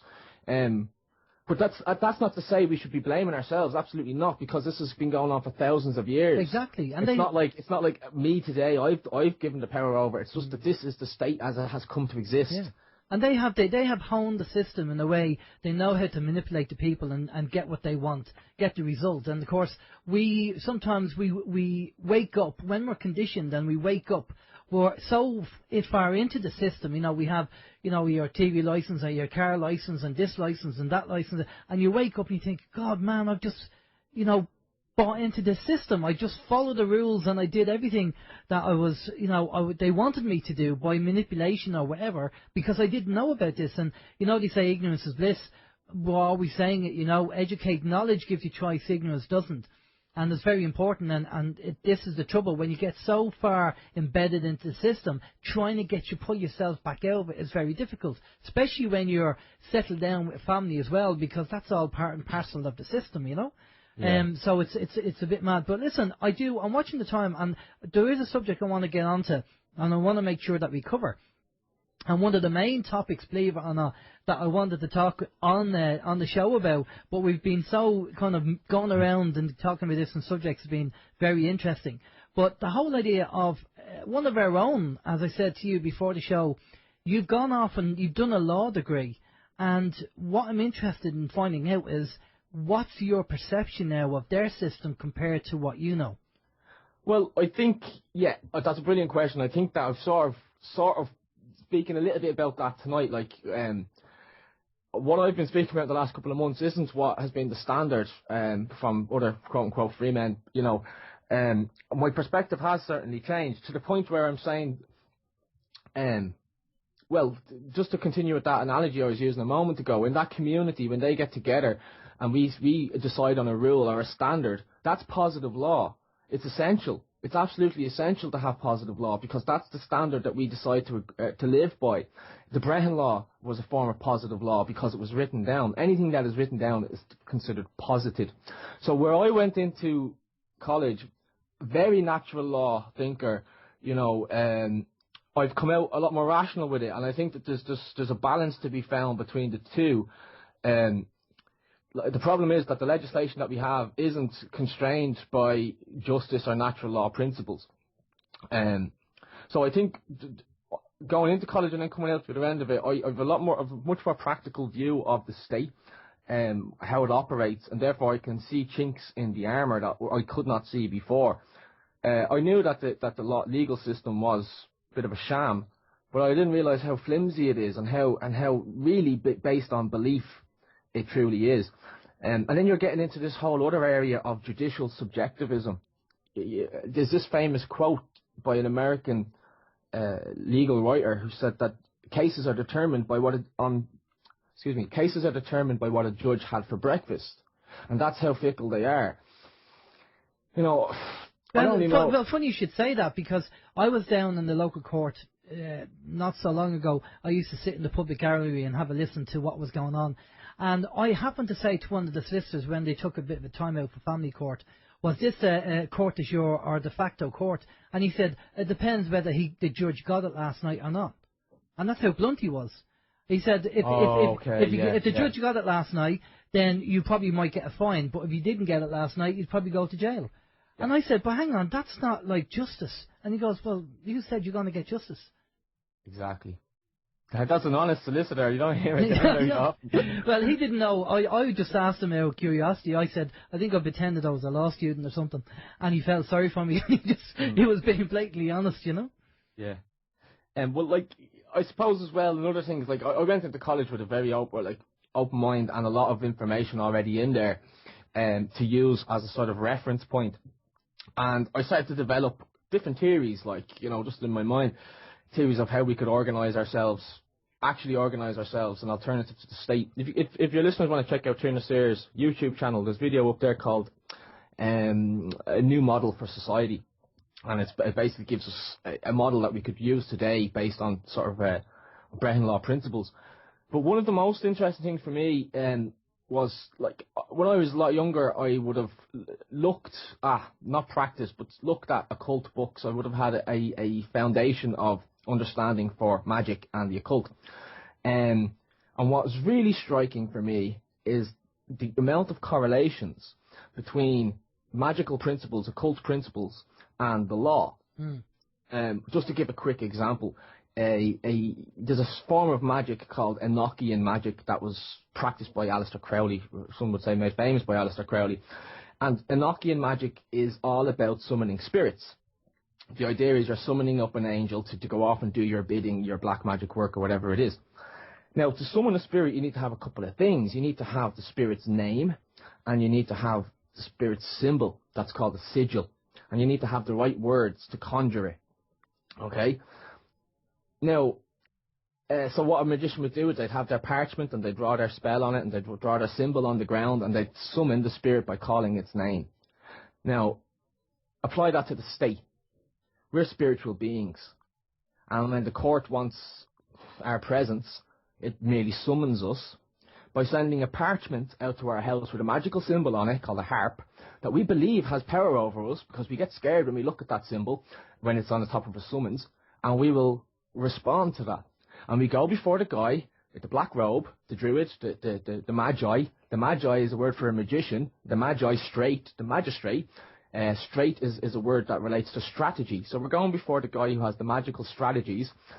And the reason I'm using the word magic, I know that this puts people off because they go, Harry Potter, what are you talking about? But it's more the fact that magic is the act of creation.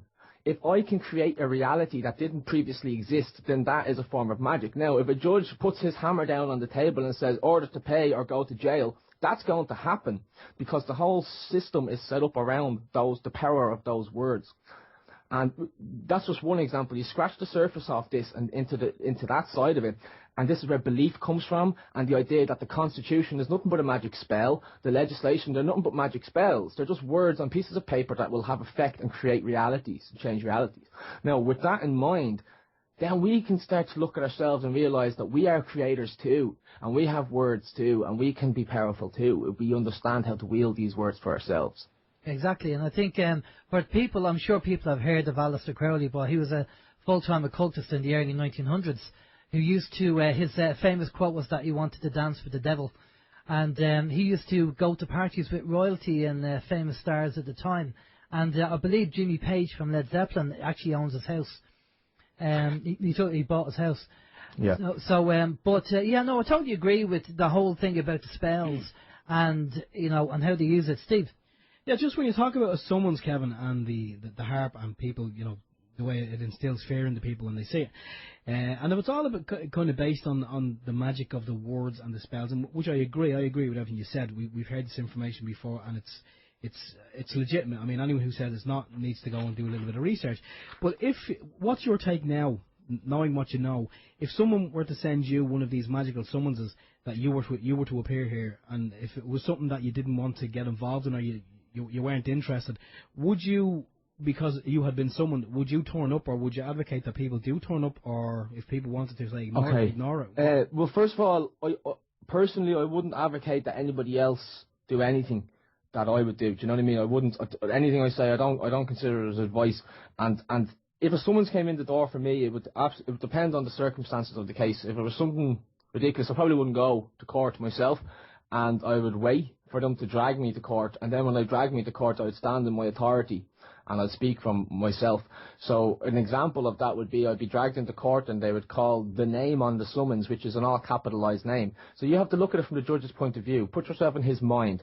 In his hand, he's holding a piece of paper and he says, is this person in the court? And you go, yeah, that's me. Grand. You've accepted the capacity of that person and all the rights and duties and obligations under the law that apply to that. But when they call that name out, if you say, like, are you addressing me or are you talking to me, and point at yourself, the flesh and blood man, it's completely different. You know, you're not going into that capacity. You're not allowing that spell to be cast upon you.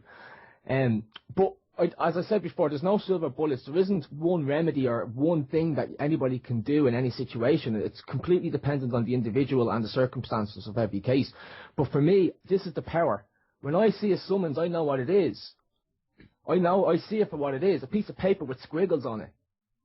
Do you get me? Yeah. So I'm not going to be afraid when I open it. And that's a huge thing. I remember when I first started finding out about the Freeman stuff, because before that it was the conspiracies and the fear. But when I found out about the Freeman stuff and I realised that we didn't need to be afraid, and that started to leave me, the fear of the system started to leave me, I realised that the fear is the system. That the whole system is based on this fear of this is sort of like, yeah, we're under a spell. And even you take the cop who has been ordered to do something that goes against his conscience, you know, put that guy in contempt or whatever it is. He will do that even if it's against his conscience because he's acting under that spell as well. He's under a spell. And that's fear that he's doing that because he's afraid of the consequences for him if he doesn't follow the spell. Well, we talked about this, Kevin, I think on the show recently where, remember the actual experiments they did where they'd get a volunteer from the street to come in and the guy would be dressed in a white coat and there'd be an actor on the other side of the actual panel and he's told to press the button. Every time you press the button, your man will scream out pretending to be in pain. And because the guy sees this guy in a white suit or white coat with authority, he believes him. And even though your man's screaming on the other side, pretending to be hurt, he still goes ahead and presses the button because this guy is a man of authority. Yeah, that's the Milgram experiment. Yeah, I've heard of that. But that's nail on the head, and that's why judges wear black robes. That's why Gardaí wear uniforms. It's the illusion of legitimacy, of authority. But behind all of that illusion is just force. Because if you try and stand up to that, even in justice, even standing there and saying, are you addressing me and speaking correctly and speaking from the heart, does that mean that you're going to walk out of there scot-free? Absolutely not, because nothing is certain here. Yeah. They can still use force against you. You know, I've seen the inside of several cells myself, and I'm not a criminal. You know what I mean? I'm not in there shouting and being aggressive and cursing or anything like that. I don't think I deserve to be in a cell, but they'll put you in because they have force. There's more of them. Exactly. In any one given situation, if it's you against them, there's more of them. And one of these cases was the fact that you sat on the grass in Stephen's Green, I believe. Remember we talked about that on the video. You actually imagine that you have all these crimes that's going around in the city and in the country, and serious crimes and people getting hurt, GBH, everything like that, and they arrest you. They waste their resources because you're sitting on the grass in Stephen's Green. I mean, talk about a waste of resources and money. Yeah. Now you obviously went in, you got, processed, and they chucked you out the other end within a few hours, I believe. Yes and no. There's a little more to it than that. I don't know if everybody knows that I ended up in Mountjoy months later. Oh, did you? Yeah, I was in Mountjoy for the day, just for the day. I was supposed to be in for 3. But basically, look, this case isn't resolved. I don't want to go into too much detail on it at the moment because I don't want to prejudice anything because I might be taking it up again. Okay. But a couple of months ago I was in Dublin, so I decided to go up to the courts and I wanted to find out what actually happened back then. Just to recap for your listeners, arrested in Stephen's Green. I was in court a couple of days later. That video is up on YouTube. Freeman in court 2009, I think you might get it. And it's very educational, that video. I think I learned more from that day in court than I did in 3 years in college, and that's not exaggerating. But the case was put back a second time and then a third time, but I had been sending in paperwork. And anyway, one thing led to another, and my case came up. It was the 21st of December 2009, and I had instructed the judge to tell his clerk that he better not call my name out because I'm not answering any charges, because if anybody's a criminal here today, it was the guard who interfered with my peace. And these affidavits were sent to the to the Gardaí, to the judge, to all the interested parties. They knew exactly what was going on. So the case came. I didn't go to court because I'm a man of my word, and a couple of my mates went in instead. They had my paperwork, and they tried to hand it into the court file. Strangely, the court file wasn't in the court that day. The Garda didn't turn up. My name was on the list, but I wasn't called. Success, I thought. I thought that was done. A couple of months later, I am getting a letter in the door saying that because I didn't turn up in court, I have breached my bail condition. When I got let out of the cell originally, when I was first arrested, they ask you to sign a bail to say, it's basically a contract to say, I promise I will show up in court, and if I don't show up in court, I'm going to pay you €300. So they were writing to me saying, you didn't go to court, so you've breached your contract, and now we want €300 off you. Meanwhile, the charges are still outstanding to this day. I've not been charged for what happened. There's 3 charges. They're still outstanding. The guard they haven't been pursued over it. What happened was the paperwork for the bail bond was sent out to my local area. The Garda there had no idea what was going on. I tried to speak to him about it. I tried to explain to him, and it didn't really go anywhere. And he eventually, it was the day after my birthday, 2010, I was taken to Mountjoy. Now, the interesting thing there is when I was in the cell, this is important for your listeners to know this, everybody needs to know this, because it can come in handy. When I was in the cell in the police station and I was getting let out, and they were speaking very aggressively to me, not nice at all, very disrespectfully considering what I had done, like sitting on the grass in Stephen's Green. The band guard, the female guard behind the desk, put the sheet in front of me and she said, sign that. 3 charges and my bail. And I said, well, what will you do to me? What will happen if I don't sign this? Because I was worried, like I didn't know what I was getting myself into. And she said, if you don't sign that, we're putting you back in that cell and you'll be back up in front of that judge and da-da-da. And she's intimidating me. Yeah. She's threatening me. So the first words that went down on that page were under duress, not my signature. I wrote the words under duress and then I signed through that. Yeah. Now, so that's the issue, and that's what I was put into jail for, on a document that was signed under duress. Now I'm considering whether I have recourse there, because I want to clear my name, things like that. I don't know. Any documents that's signed under duress is not legitimate anyway, because you've been forced to do it. Absolutely. And just on that note, a friend of mine, one of the guys on the site, recently had an incident similar to that where he was being brought to Clover Hill. So the only thing they had was an under duress document. He wouldn't sign anything else, so he was brought back down to the courts before the judge. And he said that the people who brought him there, they were like afraid to give the judge this piece of paper. They were handing it to each other, handing it to the guard, handing it to the clerk, handing it to... The judge looked at this, eventually, and seen that it was signed under duress, and he just looked at the DPP and said, so there's no problem with release then? Released. Because consent makes the law.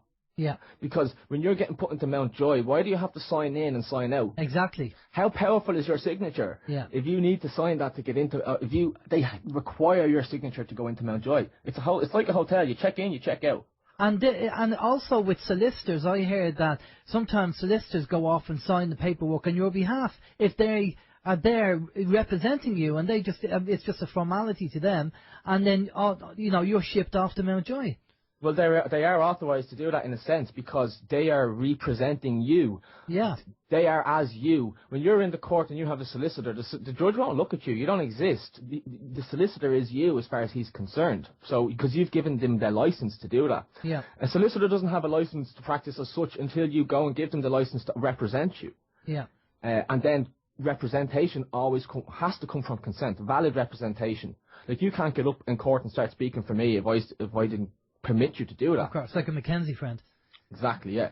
But as soon as you have a solicitor, you become what is referred to as a ward of the court. And if you look up that in a dictionary, it's like, an incompetent, a child who can't think for themselves. Yeah. You actually show the court that you're incompetent, that you're unable to speak for yourself. But on the flip side of that, the problem with that is the way the system is, we have a legal system. You can't just get up and speak from your heart or speak what you mean, because everything has to be phrased in a legal argument.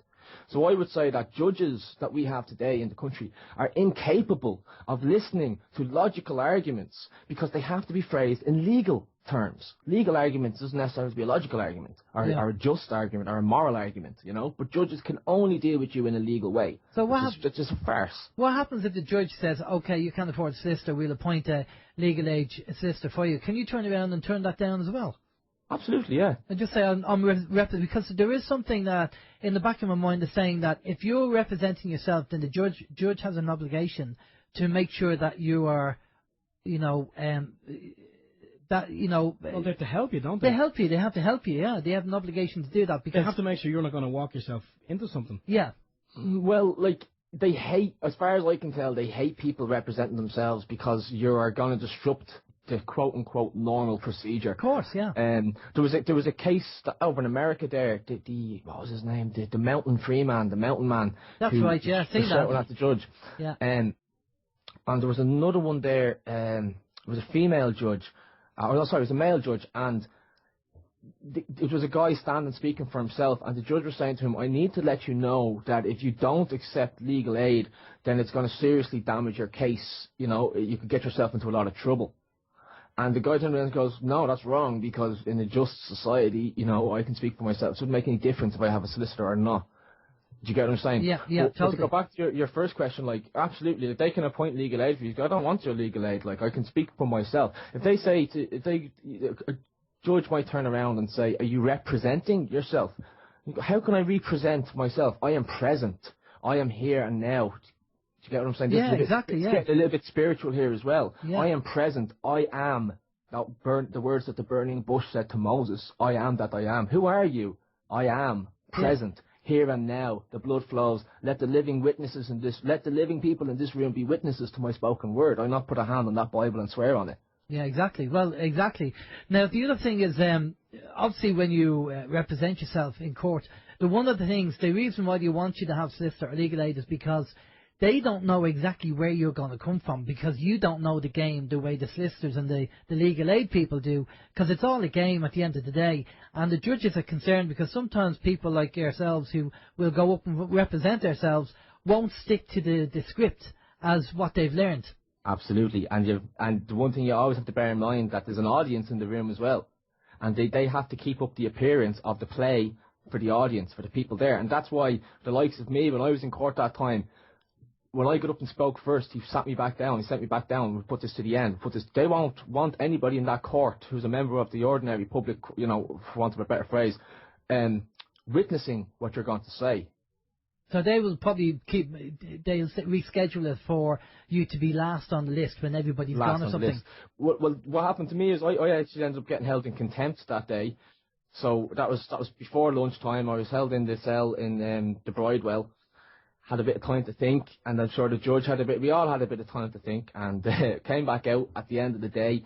There was one case before everybody was done. This was at like 3:30 in the afternoon. There was one case that was finished up, and in the back of the courtroom there was a load of school kids that had come in on a school tour, and they were sitting there. There was about 10 of them, and they were writing down notes and all, and they were with their teacher.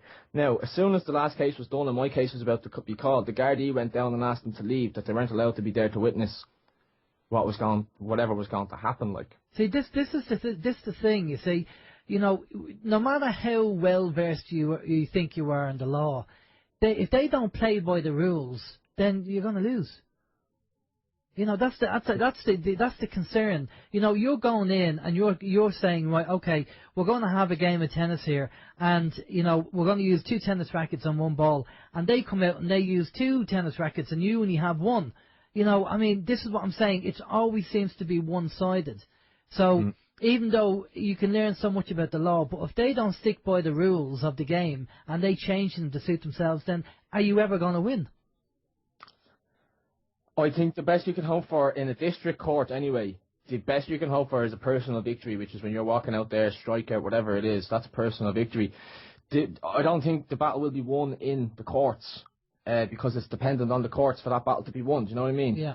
But I remember my first day at college very well, and the first lecture we had, all excited, sitting up, back of the class, you know, listening very intently. And one of the first sentences that was said by my lecturer was that, as a solicitor or a barrister, your first duty is to the court, and your second duty is to your client. This is why when you're in court, you will see a solicitor. I was actually in recently, Steve Kerr was in, and the solicitor before, the case before, the judge says, is there any previous? And the solicitor had to go back over and speak with the guy, and this is word for word what the solicitor said. As an officer of the court, Judge, I am to advise you that he has had previous convictions. Now, if you were there speaking for yourself, you say any previous, you go and find out. I'm not telling you. I'm not going to incriminate you. I'm not going to incriminate myself. Yeah. I'm on trial here. I shouldn't have to open my mouth. You make the case. Yeah. You know. The second thing that really struck me from, and not just one lecturer, several lecturers said this, and they joke about it. If the law was simple to understand, we'd all be out of the job. Isn't that hilarious? And I'm sitting there fuming. It's supposed to be simple to understand. The man on the street, the law, you're supposed to know it. Like, if you don't know it, then how can you be held to that standard? Well, this is what we're saying. Look, they're all part of the law society, and the argument is, well, what society, are we in as human beings? The law applies to the people in the law society because they're members of that society, and they say, well, you're in the human society, and I say, well, give me a name. What's it called? It must have a name. You don't call it the human society. Like I'll agree to your laws if I'm a part of your society, but if I'm not part of your society, then your laws don't apply to me. Well, it's like that phrase as well, that really famous one, ignorance of the law is no excuse. I absolutely disagree with that wholeheartedly. Under the Brehon Law, there was elements that if you were a less educated man, you wouldn't be held to the same standard. Ignorance of the law is an excuse when we're dealing with a legal system that requires 7 years of education or whatever it is to be qualified to deal in it. That is an excuse for not understanding what's going on. Exactly, and again, you could say you understand things. I mean, we go back to, do you understand? But their English is different. A word in what we understand could be completely different in their language. That's it, yeah. And coming back to the idea of power of words and their meanings and all. And on that note, the word commerce, I have this written down from something you said a few minutes ago. The word commerce, which is what all this is about, it's all about the exchange of money, charging your energy, zapping you of your life energy in the form of money. Commerce. An old meaning of the word commerce is sexual intercourse. You have commercial relations as sexual intercourse. So when the state is forcing commerce on you, well, they're forcing sexual intercourse on you. So you're going to get shafted by the state one way or the other. The solicitor's role is their lubricant. They're just going to make it a little bit easier for you, but you're still getting shafted. Yeah. Well, that's a blunt way to put that, all right. Where do we stand with the likes of acts and statutes? I mean, do we have a leg to stand on at all with these? The whole idea that acts and statutes, again, going back to, consent and everything else. Acts and statutes you're deemed to consent to all acts and statutes as a subject of the Constitution. So if you believe that you shouldn't have to consent to a particular piece of legislation, you need to show, as an Irish citizen, quote unquote, we the people of Eire, you need to show how that piece of legislation contradicts the contract of the Constitution. How do you do that? Well, you need to make a case like this. It happens like, a piece of legislation comes out and it gets challenged for being unconstitutional and it gets struck down. But that doesn't apply to every single piece of legislation. So I think it's like a personal thing. You're talking about society. On my first show, we interviewed Brendan John from the Republic of Good Hope, and they're a group from South Africa. And he has actually set up a sovereign society, a sovereign state, along the same principles as the way our states are set up. And what the idea behind that is we give our jurisdiction away by our consent by saying, well, I'm a member of your community, I'm an Irish citizen. Well, what he's done is he's set up a model that you can associate with that, and you have an address in this Republic of Good Hope. You can print off your own driver's licenses, you can deregister your car, and all this stuff. It's actually brilliant setup they have. It's all done online. The government of this organisation is a computer program, and it's just you opt in and you avail of the service when you need it, and you opt out and don't avail of it. So I think that's maybe where we need to be going. But how does that work with society? I mean, if they issue their own driving licenses and they get stopped by a police belonging to the actual government, where do they stand? Well, this is the thing, like, what makes that licence any different than the piece of paper that the government, it's all camouflage. It's bully boy tactics. They've got bigger guns than you have, I mean, that's what it boils down to. I mean, you said yourself about the government it's all about fear, it's all about coercion, and it's all about force, and, they have the police. the government have the police force on their side, and the police know no different. They're conditioned and just told what to do, and it's all based on fear. So again, it goes back to that. They're the big bullies in the schoolyard. Well, it's sort of the other thing that it does that I should have mentioned is that it shifts the burden of proof. So it's like the earlier sort of remedies for dealing or for driving on the road without registration and stuff like that was that you'd send a lot of documents into the Attorney General and you'd deregister your car and so on and so forth. And it'll take a long process and they'll just ignore your documents anyway, so whatever. But what he's done is, by having a license that's actually issued according to the laws or according to that society, it is a valid license. It's up to them to prove it's not now. Oh, I see what you mean, yeah, okay. So you're shifting it around and they're saying that this isn't valid. Well, why isn't it valid? If that's not valid, it's no more valid than your one. Yeah, okay. Well, that's a good way to do it, using the law against the law. I mean, again, I like the idea of the whole education. Well, Kevin, we've come to that time. Unfortunately, we let you go. I think there's a part 2 in there somewhere. It's been a very good interview. Enjoyed the chat. That time flew by. Yeah, it did. It flew. Well, there you go. You know, when you get a good conversation and you're swapping information, that's the time flies by. You always know when it's a good interview and time flies by like that. You know, it's all relative. But listen, thanks a lot for coming on. I'm going to pass you over to Steve, and Steve's going to get all your details, your website and radio station and stuff like that. But again, I think there's a part 2 in there. We'll have to touch base. There's so much more that we can talk about, but definitely well done on what you're doing, and good luck with Tíonasaur and the radio show. And if there's anything that we can do to help it as well, or if there's in any small way, let us know. Give us a shout. But thanks again for coming on, Steve. Over to you if you want to.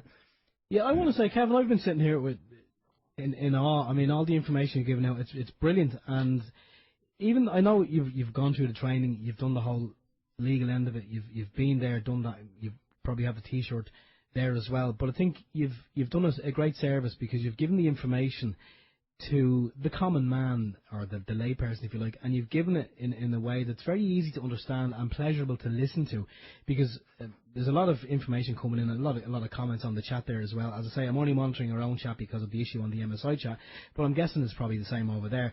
A lot of the information is all positive, and a lot of the comments, they're all positive in relation to the information that you have given, and I've learned a lot. I mean, I kind of knew some of the stuff, you hear it bandied about, but I think hearing it from someone who's been there as opposed to someone who just heard it somewhere or read it on the internet is very beneficial. So I want to thank you as well. And well, I really appreciate that. That means a lot. Thanks. No problem. I got your check, so that's the check is cashing out. So, yeah, I think I read everything that you. Yeah, wait till it bounces. When it bounces, I'll be saying different things. Kevin, if people want to find out more about Kevin Flannagan and what you're doing and what you're up to, I know you have the Tíonasaor.com, is it, and the YouTube channel, but can you just give us out the addresses there? Yeah, Tíonasaor.com, obviously the main website, and you'll get our podcasts on mixcloud.com/Tíonasaor. And add me on Facebook if you want, Kevin Flannagan on Facebook, and our email is tíonasaor@gmail.com. We're always looking for input, volunteers. Like, there's lots to do on Tíonasaor, and we really want to make 2014 a big year, so it's a good time to get involved with it now. Excellent stuff. Kevin, I know you have your own show as well. When can people hear you on the radio? Okay, Wednesday nights at sometimes from 8 or 9, we always advertise. It's called Codex Liberalis, the Freedom Code or the Freedom Files. That's my show. Thursday nights we have Mad World with Antonia, and next Thursday she's actually interviewing Max Eigen. Friday nights we have Anne on Air. They'll be back on in a couple of weeks. And actually tomorrow night, we're launching a brand new show. It's called Keep Growing, and it's going to be our sustainability flagship show. The idea behind this one is we want to get land before this year is out. We're going to have a community garden, and we're going to start doing food swapping and seed sharing and things like that. So tomorrow night, we're going to be talking to Andrew Jordan on the 12 Principles of Permaculture from 8 o'clock. Excellent. We can't. Okay. Brilliant stuff. All right, Kevin. Well, listen, just stay with us there for a minute. We're just going to go off to a musical break and be back after this. This is Open Your Mind Radio on OYMradio.com, MSIRadio.com, and UnitedWeStrike.com. Okay, thank you there to Alan Carna, ETUK. And put your hands in the earth. Again, as I've said many times, Alan's a good guy. He always supports us here, and he has supplied us with a copy of his CD. If you want to hear more of Alan Carna, ETUK, you can go along to his website, which is English Riviera Productions. I think that's .co.uk. and you can buy that CD, or you can find it on our site there as well, and it's definitely well worth a listen to. Alan. Excellent. Okay, yeah, good information. I mean, there might be a part 2, I reckon, in the pipeline there, because it just, the time flew there because we covered so many subjects and all things that kind of affect people on a day-to-day basis. So, and even next week's going to be pretty good. Next week we have Simon Spaniard, White Rabbit. He comes under different names and he has his own academy. Now, Simon is an ex-banker, right? And he's a bank manager, ex-bank manager, so he knows the system pretty well. And I'm sure some of you have been on YouTube looking at Simon's videos, and he's talking about the system, credit cards, loans, the banking system, just everything.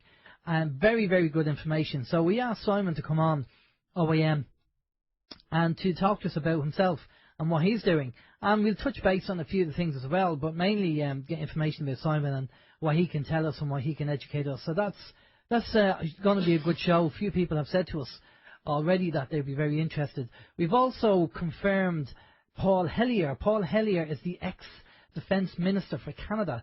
And Paul, during the week, sent us an email to confirm that he'll be on the show in February.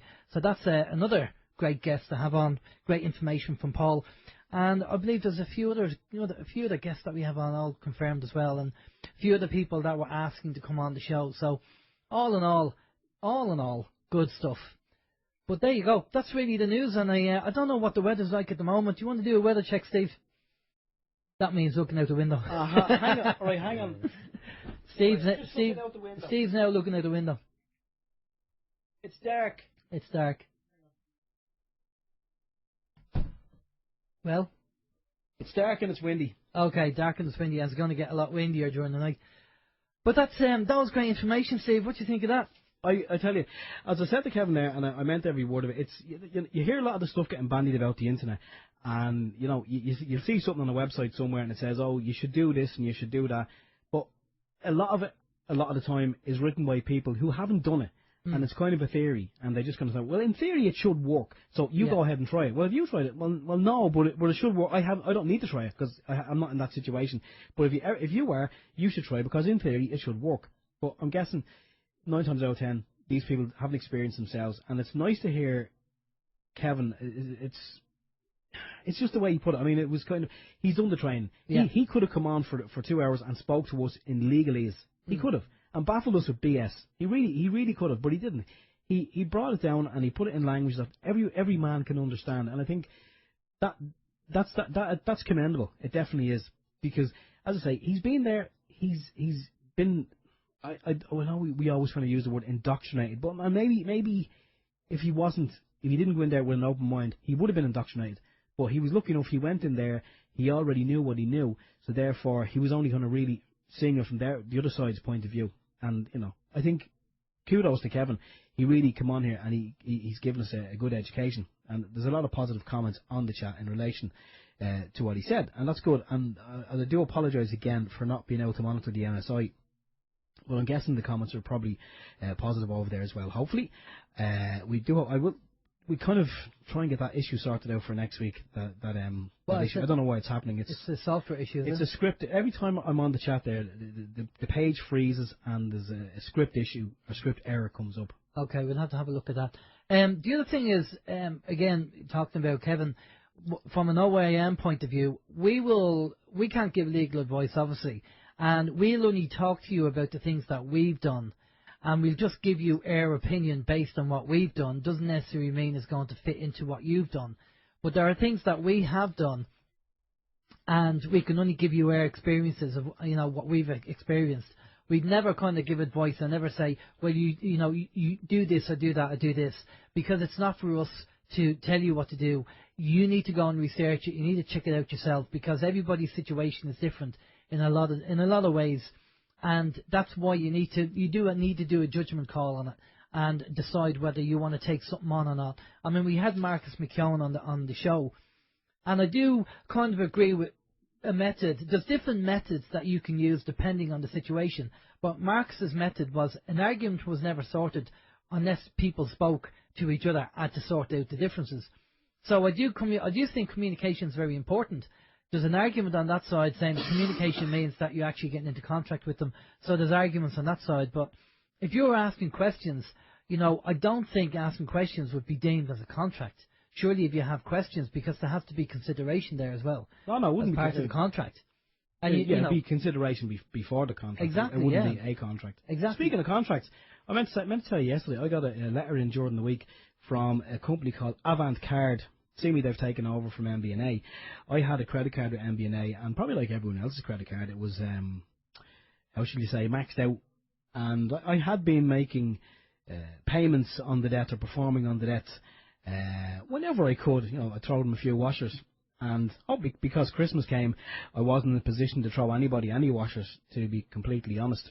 And they didn't get any of my washers, so they sent me a letter during the week just to let me know that I hadn't submitted the minimum 25 washers, and because of that, I was now subject to a late fee of €15. I think it's €15.34, and that was a part of the terms and conditions, section 15B of my, and I actually said on there of your terms and conditions, so my terms and conditions. So I sent them back. I wrote back a letter yesterday. It needs to be tidied up a little bit, just letting them know that I don't have any contract with them, and are they sure they have the right person, because I don't have a contract with them, and they actually did send me out some Avant Card credit cards, and I told them that I'm sending them back as well because I don't require them. So I'm going to see what happens there. I put a few other bits in as well, saying that if I am in breach of section 15B of any terms and conditions, I'd like to see these terms and conditions, and especially as they're saying that they're my terms and conditions, I want to see them straight away, because I need to amend those terms and conditions, because €15.34, it doesn't suit me in any way, shape or form. So again, it needs to be tidied up, but that'll be going back to them during the week. I think it'd be good if you actually did that for a bit of fun. You did your own terms and conditions, and send it back to them. Say, well, these are my terms and conditions. I'll tell you who inspired me. It was actually who's the chap we had on there last week again? Whose name I can't remember. Oh, Aidan. Oh my God. Aidan Killian. Aidan Killian, yeah. It was Aidan who inspired me. the week before last year. Yeah, do you remember when Aidan was saying that he sent the letter back, and he didn't go in for the legal mumbo jumbo or the copy and paste of someone else's letter. He just wrote his own words. Yeah. So I figured, do you know what? What the hell? Yeah. I've nothing to lose. Have a bit of fun. Yeah.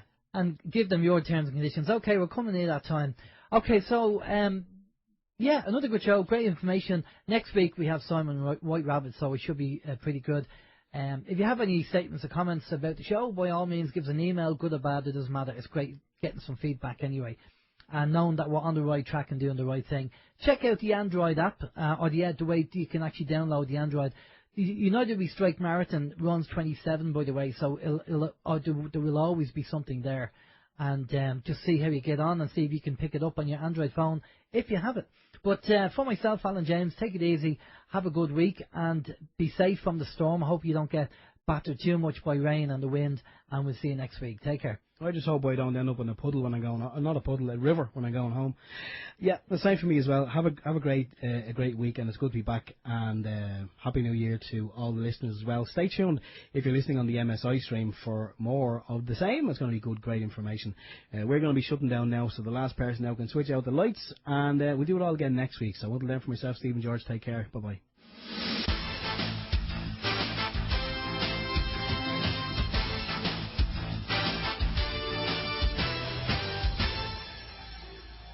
Open your mind.